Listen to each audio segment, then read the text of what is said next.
ప్రతి తల్లి కూడా తన బిడ్డ పెరిగి పెద్దయిన తర్వాత చక్కటి ఉద్యోగం, ఒక మంచి అమ్మాయిని పెళ్లి చేసుకొని పిల్ల పాపలతో హ్యాపీగా ఉండాలని కోరుకుంటుంది. ఈవెన్ మా అమ్మ కూడా అంతే.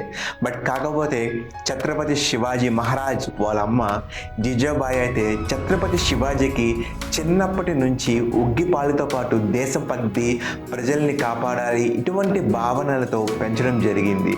సో అందుకే ఆయన ద గ్రేట్ ఛత్రపతి శివాజీ మహారాజ్ అయితే అయ్యారు. ప్రజల్లో ఒక కొత్త ఆలోచన మొదలైంది. శివాజీ అనగానే ద గ్రేట్ వారియర్, బ్రేవ్, ధైర్యానికి మరో రూపం శివాజీ.